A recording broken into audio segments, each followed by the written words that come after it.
예, 말씀드린 것처럼 지금의 시장 상황을 분석하고 또 대응 전략을 세우겠습니다. 오늘 특집으로 시황해설하는데요. 누구보다도 시장 상황을 가장 차분히 읽어내시는 분입니다. 이동훈 블루오크 대표 오셨습니다. 어서 오십시오. 안녕하세요. 투자자들이 뭐 정말 패닉입니다. 어제는 뭐 아시아 증시가 정말 검은 월요일 블랙 먼데이였었고요. 미국은 다행히 낙폭은 제한됐지만 미국도 하락이 컸는데 지금의 상황을 제가 이제 과거의 위기들과 잠깐 좀 비교를 해서 오프닝에서 얘기를 했는데 지금의 이런 위기의 상황들을 어떻게 규정하세요, 대표님?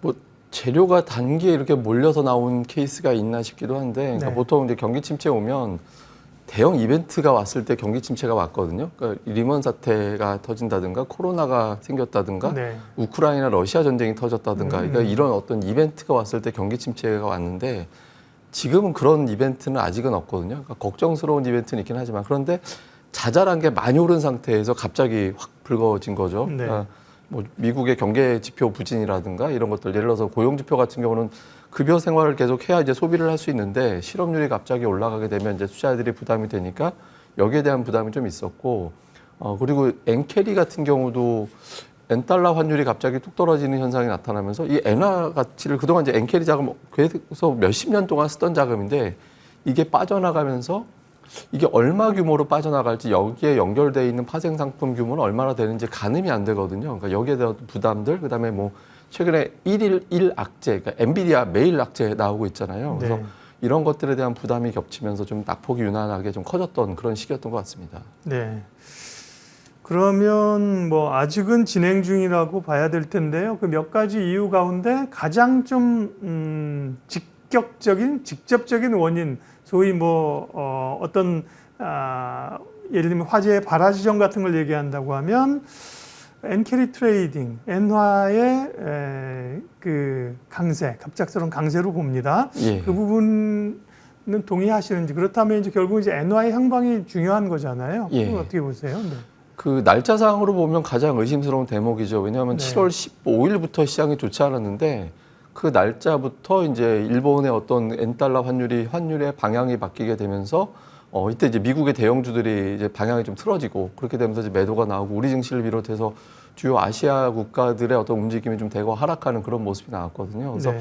근데 이제 그 발단이 됐던 건 또 일본이 추가적으로 금리를 올릴 수 있다. 그러니까 일단 금리 인상했는데 한 번 더 올릴 수 있다라는 발언이 상당히 지금 시장에 부담이 됐다라고 지금 보고 있거든요. 근데 금융시장이 이 정도로 흔들려 버리면 그러니까 일본에서도 추가적으로 금리 인상하는 것도 좀 속도 조절이 될 수밖에 없습니다. 그래서 엔달러 환율이 지금 140엔 초반 정도까지 내려와 있습니다만 이제 이 부근에서는 어느 정도 좀 바닥을 만들어낼 가능성이 있다라고 봐서 지금 변동성 이렇게 나온 변동성이 뭐 일시에 이제 뒤집어질 수는 없겠지만 대략적으로 1,400엔 정도 초반이라면 이 부근에서 이제 관련된 재료는 좀 정점을 찍은 게 아닌가 이렇게도 보고 있습니다. 네, 그 부분이 이제 진정되는 것이 단기적으로는 중요하죠. 물론 미국 연준의 어떤 나올 수 있는 구두 이 시장 달래기라든지 통화 정책이 있겠습니다. 그거보다 이제 시장에서 매일 움직이는 이제 엔화의 동향이 굉장히 중요한 거고요. 네, 일본 니케이도 오늘은 이제 급등세를 나타내고 있습니다.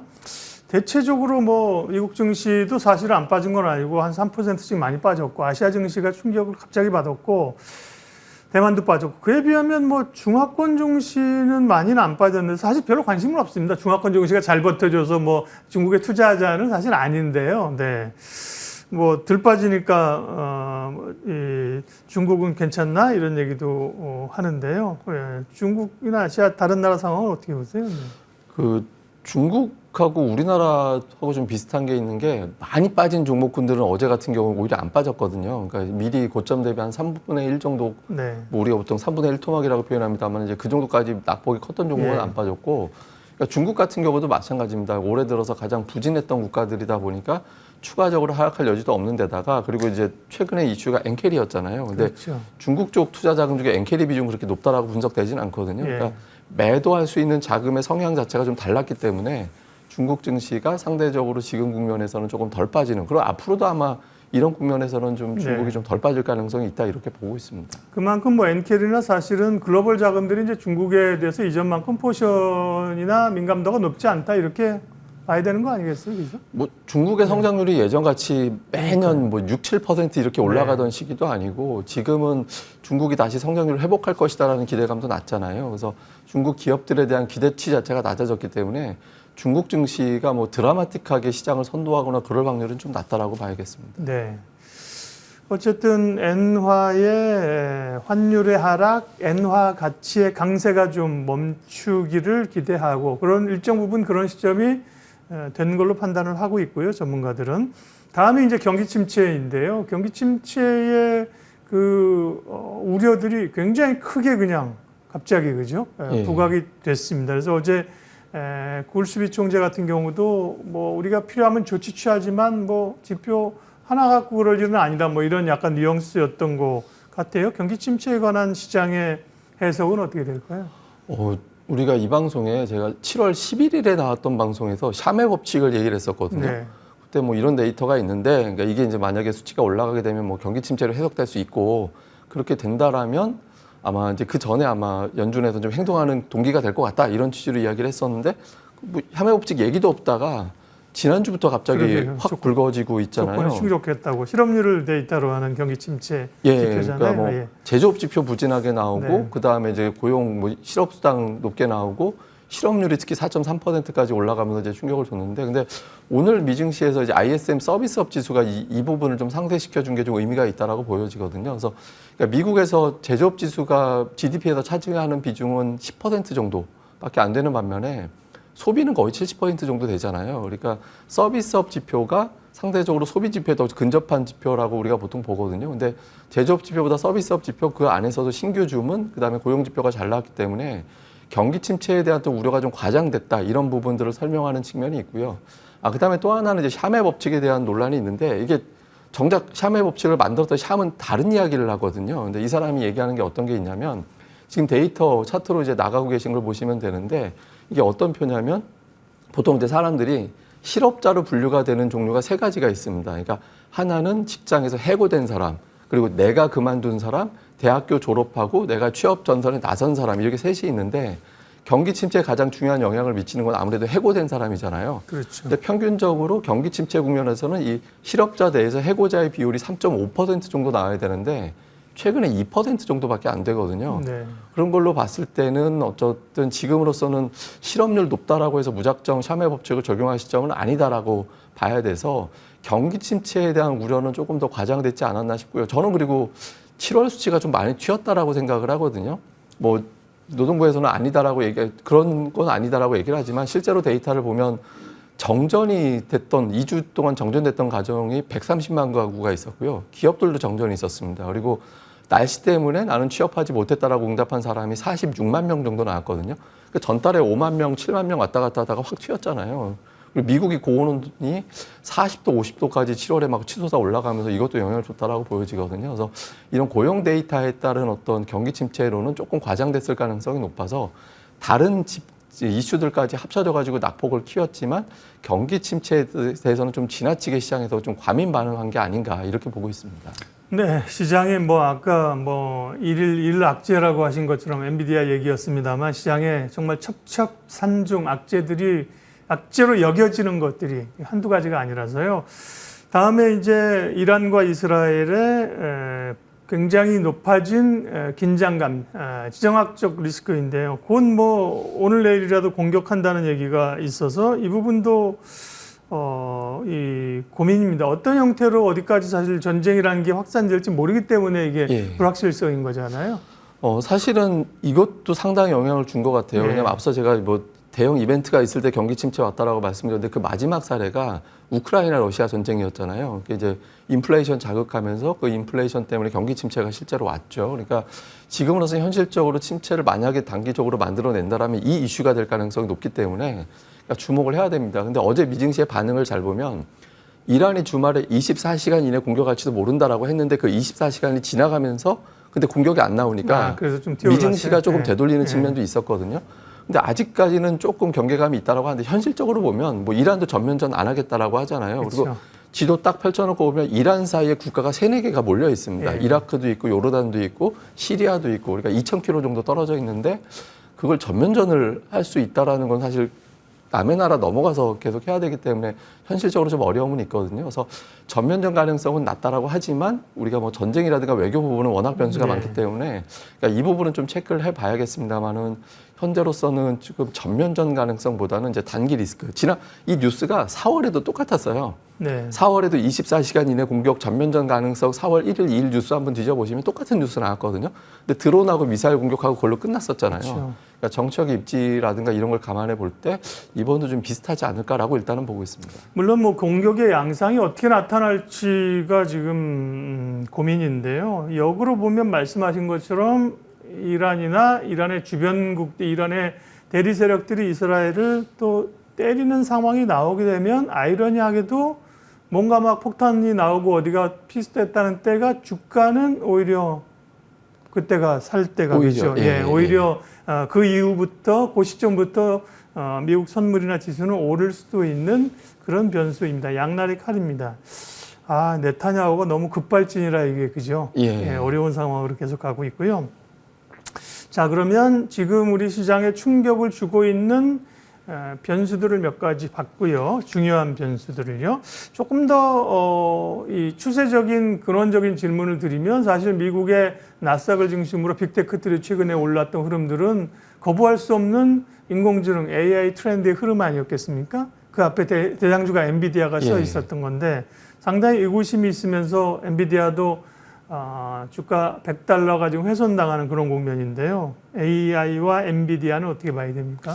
뭐 투자에 대한 그러니까 엔비디아는 투자의 대상이 되는 기업이고, 네. 그다음에 이제 그 투자에 돈을 집행하는 데는 이제 메가캡 기업들, 그렇죠. 다른 어떤 마이크로소프트라든가 아마존이라든가 뭐 이런 기업들인데 투자를 많이 했는데 성과가 이번에 별로 나온 건 별로 없다. 근데 계속 투자 늘리겠다라고 하니까 이게 만약에 성과 없이 2년, 3년 흘러가게 된다라면은 메가캡 기업들의 실적 타격이 있을 거고 주주들은 투자하지 말라 그럴 거고 여기에 대한 어떤 부담을 많이 갖고 있었다라고 보여지거든요. 근데 실적 공개 이후에 이제 콩콜에서 보면 대체로 다 투자 계속 할 거다라고 이야기를 하고 있고 엔비디아도 뭐 주문이라든가 이런 것들은 잘 나오고 있다 이렇게 주장을 하고 있거든요. 근데 이거보다 이제 부담이 되는 건 이제 버블이죠. 그러니까 주가가 워낙 많이 올랐기 때문에 성장성을 너무 주가가 많이 앞서갔다라는 부담이 좀 있었고, 그러니까 이런 부담에서 경기 침체에 따라서 기업들의 어떤 투자가 지연된다라면, 늦춰진다라면 여기에 대한 공포감 때문에 이제 주가가 내렸는데 어쨌든 지금은 버블 논란이 좀 훼손됐겠다 싶을 정도로 주가가 많이 내려왔거든요. 그래서 좀 차세대 제품에 대한 논란도 있긴 합니다만 어쨌든 뭐 한 분기 정도 차이다라면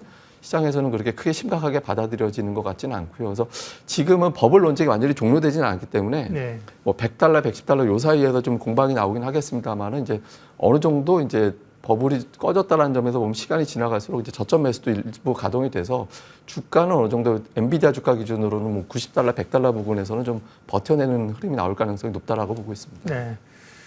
이동훈 대표님과 시장 상황들 긴급하게 좀 집중적으로 분석하고 있습니다.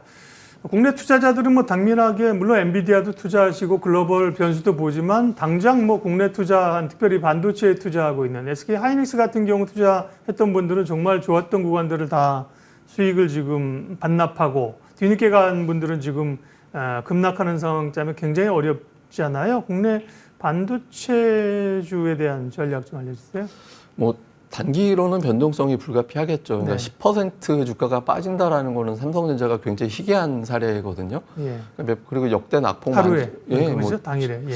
그리고 지수가 5% 이상 빠진 날 삼성전자가 지수보다 더 빠진 날은 제가 알기로는 처음으로 알고 있거든요. 그래서 유난하게 많이 빠졌고 그리고 이제 이렇게 보통 빠지고 나면 뭐 매수가 들어온다 하더라도 단기성 자금이 포함되기 때문에 이제 당분간 주가는 좀 변동성은 불가피해 보입니다. 근데 어쨌든 두 기업의 어떤 실적은 잘 나왔잖아요. 그리고 향후에도 실적은 그렇죠. 예. 우상향할 가능성이 높다라는 건 근본적이고 단지 이제 주가가 비싸냐 이런 논란이 좀 있지만 하이닉스는 상당 부분 주가를 좀 덜어내면서 PBR 밴드 상단 뚫고 나갔던 게 지금 그 안으로 들어와 버렸거든요. 그래서 버블에 대한 어떤 논쟁도 상당히 좀 벗어났습니다. 그런데 그리고 더 중요한 건 시가총액 1, 2위 종목이다 보니까 외국인들 선물 동향도 상당히 중요한데 외국인들이 선물을 어저께 막판에 저점 대비 25,000계약 정도 사들이면서 지수 하방에 대한 어떤 그 위치를 조금은 바꾸는 그런 움직임도 있었거든요. 그래서 지금은 이제 이전 같은 어떤 상승세가 하이닉스가 이어지긴 쉽진 않겠지만 적어도 낙폭과대에서 기술적 반등은 충분히 나올 수 있다라고 봐서 뭐 조정 시에는 좀 저점 매수 나서도 되는 그런 위치로 왔다 이렇게 평가하고 있습니다. 그리고 상대적으로 이렇게 급락 전에 조정받을 때도 제약바이오 같은 헬스케어 섹터는 사실 상대적으로 흐름이 좋았고요. 오히려 지수가 밀리다 보니까 뭐 바닥을 잡으면서 제대로 못 올라왔던 2차 전지나 이런 쪽 2차 전지 제약바이오 과거 약간 성장주 개념인데 이런 쪽에 오히려 조금 관심이 늘어나는 경향도 있습니다. 이 부분은 어떻게 보세요? 그 제약바이오는 약간 경기 방어주로 투자자들이 보는 시각이 있기 때문에 네. 지금이 경기 침체에 논란이 있다라면 방어주 관점에서 투자들이 접근하는 측면이 있고요. 그리고 또 하나는 2차 전지는 고점 대비 대장주들이 3분의 1 정도까지 주가가 빠져 있는 상태거든요. 그래서 투자들은 차라리 먼저 빠진 종목이 지금은 덜 빠질 가능성이 있기 때문에 그러니까요. 예. 안전하다라고 보고 이제 그쪽에 들어가 있습니다만은 이제 오히려 이제 시장이 또 회복되고 한다라면은 또 기존의 어떤 종목군들이 더 낙폭과대가 돼서 이런 현상이 뭐 지속성이 있다라고 보기는 좀 어려울 것 같습니다. 네. 지속적은 예를 들면 지금 들 빠지는 쪽이 지속적으로 다음 주도주로 오르겠느냐 거기는 퀘스천이 있단 말씀이시고요. 그러면 이제 뭐 어쨌든 간에 변동성 구간에 있는 흐름인데 아까 이제 엔화도 말씀하셨습니다만 엔화 동향을 포함해서 시장의 어떤 바닥을 찍거나 혹은 안정감을 가질 수 있는 그 변곡점이 될 수 있는 데이터나 포인트는 어떤 것들입니까? 예, 뭐 당장 수급에서는 외국인들 매도 진정이 중요하겠죠. 그러니까 지금 우리나라뿐만 아니라 뭐 대만이라든가 아시아 증시를 이제 동시에 다 매도를 하고 있는 상태이기 때문에 우리나라와 아시아 증시에서 TSMC와 SK하이닉스에 대한 상승 그리고 외국인들 매수가 들어온다라면 이 매도가 완전히 이제 어느 정도 마무리됐다라고 볼 수 있거든요. 그래서 두 종목의 어떤 주가 흐름을 좀 주목해 볼 필요가 있고요. 그 다음에 또 하나는 뭐 조금 전에 말씀해 주셨습니다만 이제 엔달러 환율이 140엔, 142엔 정도 요 라인에서 어느 정도 저점을 칠 것 같다라는 분석이 많이 나오는데 그 구간에서 이제 엔달러 환율이 어느 정도 하락세가 진정이 된다라면 이 구간 좀 주목해 볼 필요가 있고 그리고 코스피 PBR이 어저께 0.87 정도 나왔거든요. 근데 과거 PBR 밴드를 보면 대략적으로 0.8이면 거의 금융위기급이었는데 10년 평균이 거의 1.0 정도였거든요. 그래서 지금 주가는 좀 과도하게 빠진 위치라고 보여져서 PBR 밴드상으로 본다라면 지금에선 추가 하락 여지는 있긴 합니다만 하락할 여지보다 반등할 여지가 조금 더 있다. 그리고 지금 표로 보고 계신 게 우리나라 이제 역대 낙폭, 하락률이 아니라 낙폭 기준으로 보면 하락하고 나서 이틀 정도 안에 한 번 정도는 큰 반등이 나왔거든요. 근데 지금 오늘 그 패턴이 나오고 있는 거예요. 네. 근데 이게 깨지지 않은 걸로 봤을 때는 시장이 완전히 금융위기로 가지는 않았다라고 봐서 지금으로서는 변동성은 있지만 좀 과대 낙폭 상태에서 기술적 반등 시도가 이전보다는 자주 나올 것 같다. 이렇게 봐야겠습니다. 네. 전략 마무리하겠습니다. 코로나 때 우리가 경험이 있잖아요. 그때 이제 주식을 뭐 어려웠지만, 네. 그때 이제 주식을 다 뺏기고 올라가면 이제 제일 괴로운 거고요. 그 다음이 엄청 빠졌지만 그래도 버티고 있었던 분들이 그 다음이고 사실은 그때 뭐 주식 살 돈이 없지만 사실 리밸런싱을 하면서 적극적으로 대응하는 분들 수익이 상대적으로 낮기도 했었죠. 지금 전략하고 눈여겨볼 섹터 마무리해 주십시오. 투자들이 이제 경기에 민감해져 있기 때문에 실적에 대해서는 더 집중할 수밖에 없는 그런 환경이거든요. 그래서 우리가 보통 숫자 잘 나오는 종목이라고 표현하는데 숫자가 잘 나오는 종목의 어떤 낙폭과다지를 좀 이용해 볼 필요가 있습니다. 뭐 최근에 반도체가 그런 거에 해당되고 또 지금 직전에 가장 승승장구하던 게 조선 쪽이었거든요. 그러니까 조선이라든가 기자재 종목군들 이런 종목들에 대해서는 뭐 좀 계속 관심을 가져보시는 것도 필요할 것 같습니다. 예, 오늘 블루워크 이동훈 대표님과 함께 변동성 커진 시장의 원인과 전략들 함께 세워봤습니다. 말씀 고맙습니다.